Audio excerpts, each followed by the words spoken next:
Esta semana vamos a hablar del sistema de gestión de bases de datos. Bien, este es un tema que se podría haber puesto al principio, o lo podemos mantener como lo tenemos ahora, porque en realidad es el principio de todo. Las bases de datos se manejan con un programa, ese programa es un sistema de gestión de bases de datos. Vamos a hablar de generalidades, si me lo permitís, hasta cosas curiosas.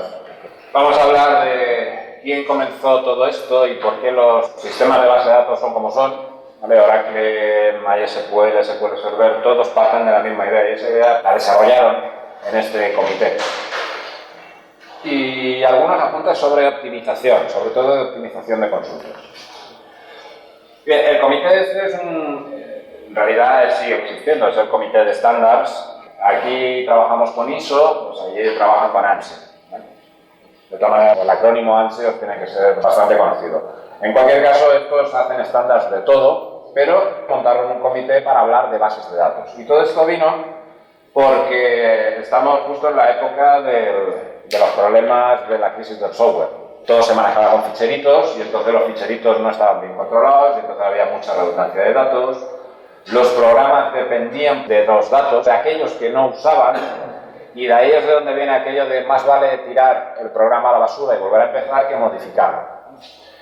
Esto y todo lo demás tenía mucho que ver también con el estado tecnológico del momento. Entonces, por medidas de seguridad las justas, ¿vale? Un candado en la puerta, cosas así.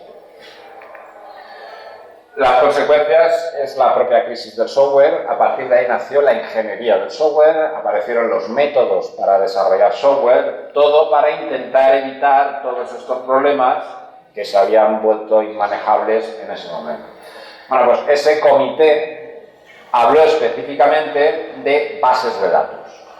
Las bases de datos surgieron como solución a la crisis de los 70, la crisis del software, estableciendo dos condiciones muy simples, y es, los datos no están distribuidos por ficheritos, sino que están metidos todos en un mismo sitio, la descripción de los datos, ¿de acuerdo? La definición de los datos para vosotros son la definición de las tablas. La tabla limpet, la tabla factura, pues todos. Y una vez que ya lo tengo todo metido en el mismo sitio, en un único sitio, centralizado, pues a partir de aquí, según las necesidades que tenga cada uno, pues accederá a una parte de esa descripción o a toda, a la que necesite. Pues contabilidad, almacén. La cuestión es que aquí es donde se plantean ya estos términos que nos acompañan desde los años 70 y es que las bases de datos, las técnicas de bases de datos, lo que pretenden es mejorar la integridad de los datos, es decir, lo correctos que son los datos, la seguridad, quién accede, cómo se recuperan datos ante un desastre y la independencia de los programas respecto de los datos que no usan. Ahora hay un ejemplito muy típico, en contabilidad necesitamos el número de cuenta, en almacén no se necesita el número de cuenta. Bueno, pues si tocas el número de cuenta le añades, en vez de ser longitud 20, longitud 21, pues que no afecte al programa de almacén. Para conseguir todo eso, ese comité de estándares decide que las bases de datos internamente tienen que tener una cierta estructura, una cierta arquitectura. A ver, MySQL, os dan la caja y lo instaláis. ¿De todo esto os enteráis? En absoluto. Tenéis un programa que maneja bases de datos y trabajáis y punto. Ahora, ¿cómo está por dentro? ¿Cómo consigue que sea medianamente cómodo trabajar con bases de datos relacionales en este caso? Bueno, pues el diseño, la arquitectura del software es un poco en forma de capas. Mira, aquí vamos a dividir el trabajo. Este se encarga de hablar con el sistema operativo y de manejar los ficheritos del disco duro. Este es el que realmente habla con nosotros. Aquí es donde nosotros metemos las tablitas, con SQL metemos los datos, etc. Y después, si además utilizas programas externos escritos en cualquier lenguaje que van a acceder a este servidor, pues bueno, para eso tenemos los esquemas externos, para comunicarse con PHP, para comunicarse con C. Es aquel trozo del esquema y en un lenguaje que entiendan ambos, el programita de aplicación y el MySQL, para poder acceder a los datos finalmente. Esto, el esquema conceptual, es la descripción de los datos desde nuestro punto de vista. Y como al final todo esto tiene que ir a un ficherito, a un disco duro, para eso está el esquema interno. El esquema interno ya es un lenguaje en términos de sistema operativo. Entonces, todas estas capas se intercomunican en el sentido de que, bueno, lo que aquí son registros y desplazamientos, aquí son tablas y columnas. Bueno, pues hay una cierta traducción, ¿no? Una cierta equivalencia entre ellos.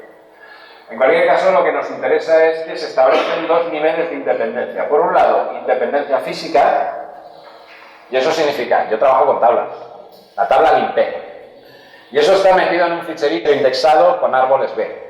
Bueno, pues el día en que yo cambie, en vez de árboles B, lo pase a una tabla hash, yo no tengo por qué enterarme, para mí sigue siendo una tabla. Entonces, aquí se producen cambios, de los cuales que son transparentes para mí. Esa es la independencia física. Y la independencia lógica es, bueno, si yo cambio un dato, por ejemplo, en la tabla limpet meto una columna más, pues a lo mejor el programita que está examinando la tabla artículo no necesita saber de ese cambio, ni necesito recodificar, reprogramar ese programita. Esa es la independencia lógica. Ahora bien, al poco tiempo de decidir que esta era la arquitectura buena, cómo se debían construir, cómo se debían programar los sistemas de gestión de base de datos, dijeron, bueno, vamos a introducir un esquema más, un nivel más. Este es un esquema totalmente aislado de ordenadores y de sistemas de gestión de base de datos y de todo. Simplemente esto es pensar en mi base de datos, cómo voy a almacenar los datos. La imagen es la de papel, esto se hace en papel, no necesitas un ordenador.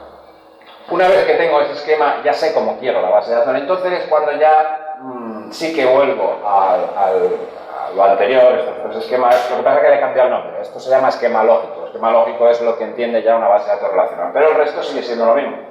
Esquema interno, esquemas externos, cada uno estableciendo un nivel de independencia.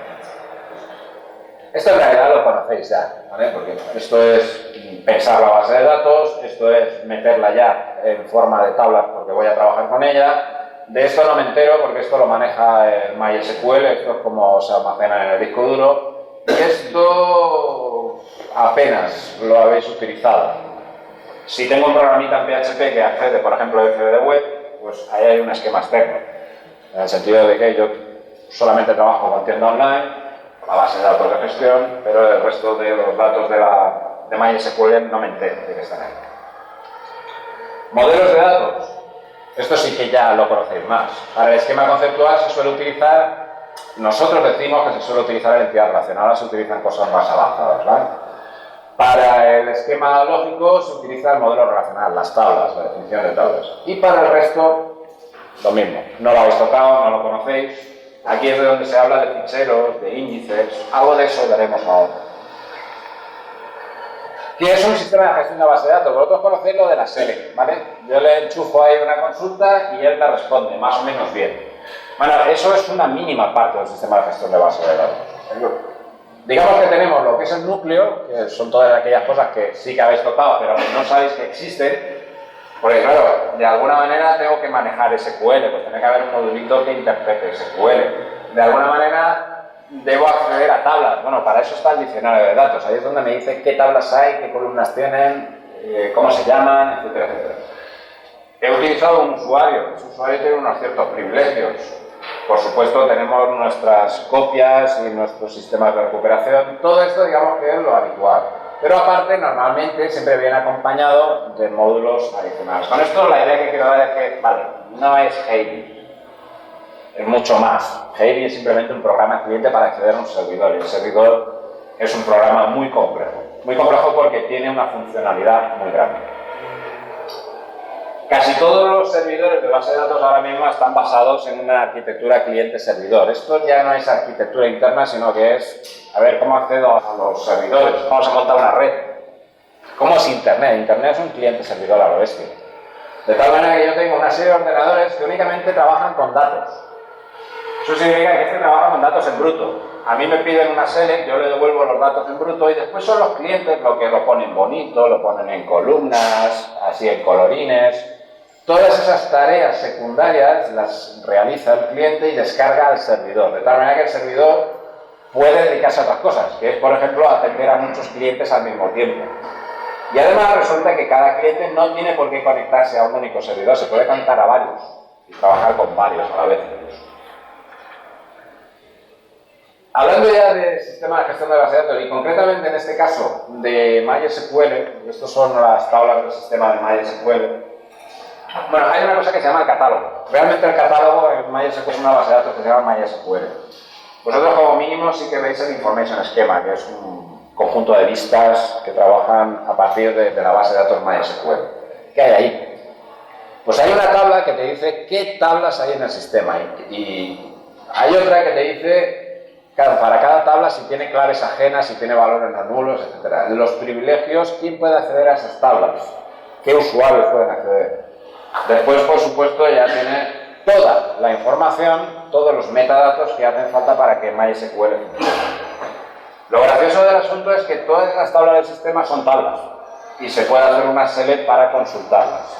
Lo habéis hecho muy a menudo, pero lo que pasa es que en MySQL muchas veces todo esto lo convierte en una macro y hay un comando. El show tables, el show databases, pues todo eso en realidad lo que hace es acceder a esta información del catálogo. Entonces, una base de datos relacional sin el catálogo, sin el diccionario de datos, no es nada, no funciona. Ahí está toda la información del servidor.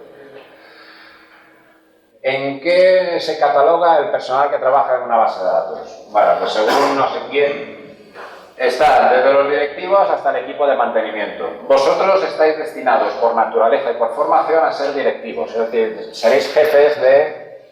Es decir, que si no sois directivos, analistas, bueno, administradores de base de datos, venga, programador ya no, equipo de mantenimiento de este que va con el cubo y la cebolla, ¿no? Cuestiones de optimización. Evidentemente esto es muy gordo, ¿vale? O sea, aquí hay una cantidad de literatura y una cantidad de cosas que ver y leer impresionante. Yo solo voy a tocar un poco la superficie. A ver, está el sentido común. Si yo meto MySQL en un Pentium 3, vale, pues entonces no. Otras cosas que no conocéis demasiado es el asunto de los índices. Nos vamos a parar un poquito, pero insisto, esto se ve de la superficie. Los índices son unos ficheros auxiliares que muchas veces aumentan espectacularmente el rendimiento de la base de datos. Y por supuesto está el dichoso optimizador de consultas, que es, tú eres un inútil, ¿vale? Eso lo dice MySQL, no lo digo yo, ¿vale? Cuando vosotros estáis en Heidi dice, inútil, ¿qué me vas a pedir hoy? Entonces vosotros escribís la sentencia de SQL y él dice, venga, va, te la voy a arreglar para que esto parezca SQL. Entonces él internamente la arregla sin que vosotros os enteréis y finalmente da el resultado. Decía la optimización, hombre, de hecho uno de los puntos fuertes de cualquier ordenador es el disco duro, ¿vale? Es el cuello de botella realmente de todos los ordenadores. Entonces, si tienes un buen disco duro, pues, evidentemente tu base de datos va a funcionar más rápido. El ancho de banda de memoria también es importante porque hacen uso intensivo de la memoria RAM todos los servidores de base de datos. La CPU, o sea, el ordenador. Si tienes una buena máquina, pues mejor. De los índices, insisto, esto es otra cosa distinta, ¿vale? Esto es un recurso que podéis utilizar en SQL. Hacéis create table y eso crea una tabla. Pero también hay otra orden que es create index. Ya estáis utilizando índices cuando definís claves primarias y cuando definís claves ajenas, pero incluso columnas que no son nada podéis decidir crear un índice para ello.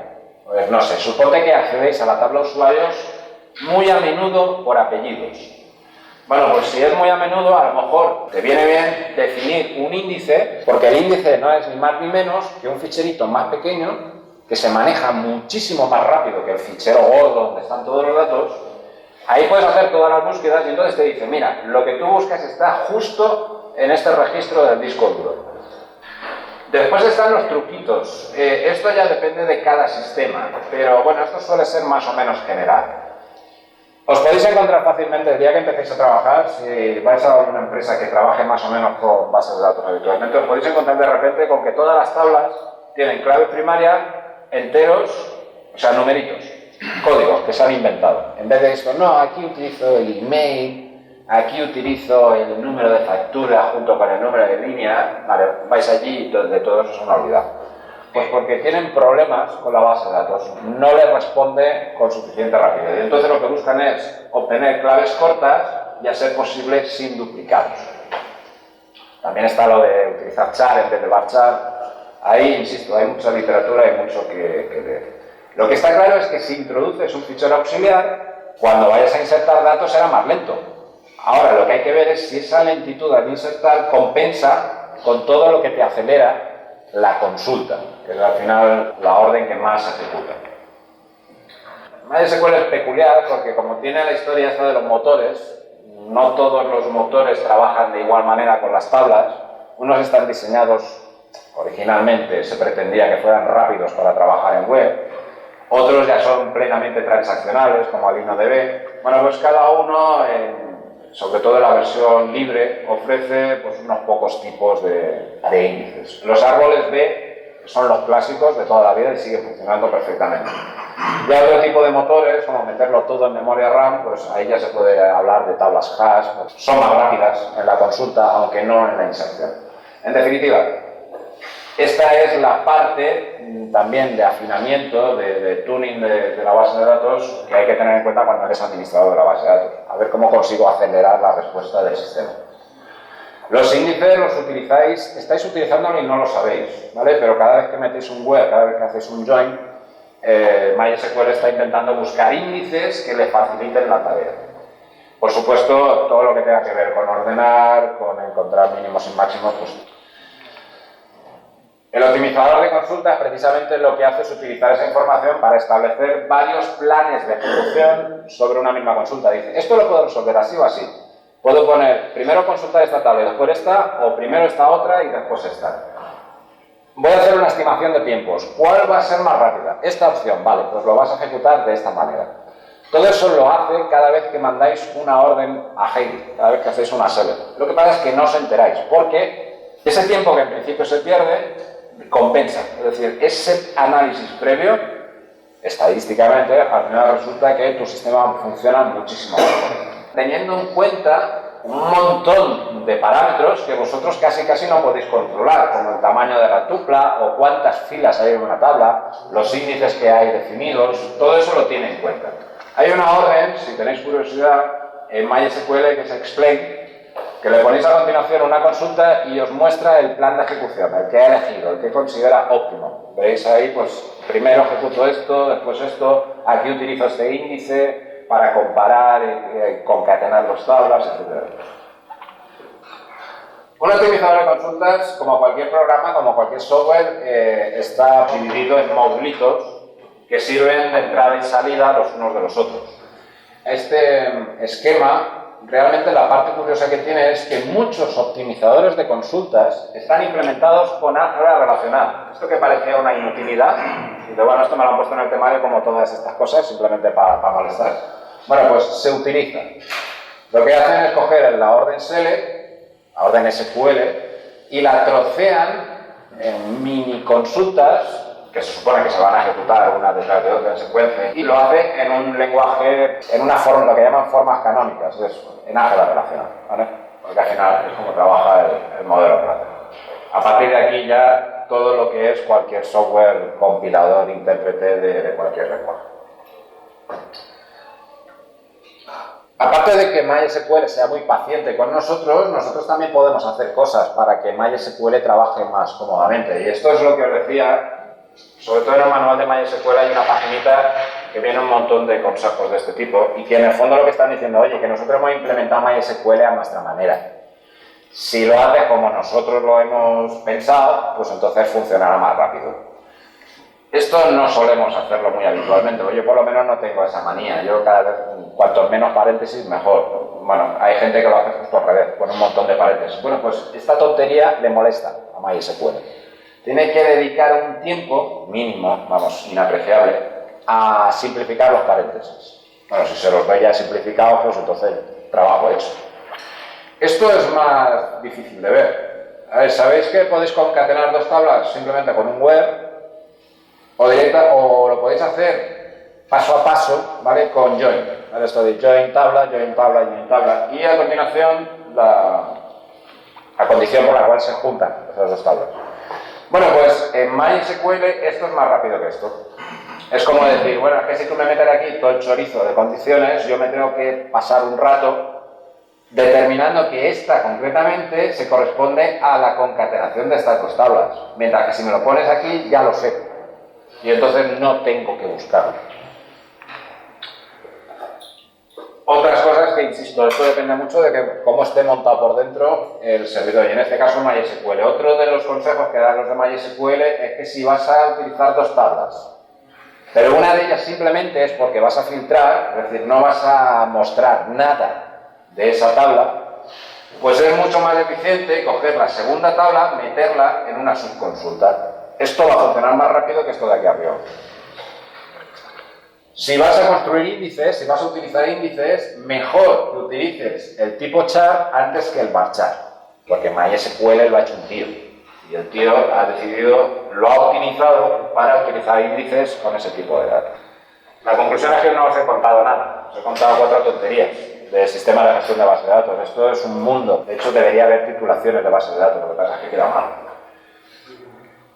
Lo importante del tema, bueno, que todo esto surgió de un comité a partir de una institución y un organismo de definición de estándares.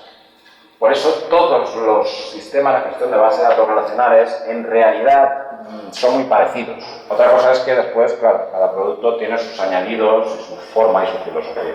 Es un paquete de software muy complejo. Vosotros habéis tocado, no sé si un 1% de lo que hay en una base de datos. El modelo cliente-servidor es lo típico que se suele utilizar en bases de datos, porque el servidor se encarga únicamente de trabajar con datos, no de su presentación, de la presentación que se encargue quien haya pedido los datos.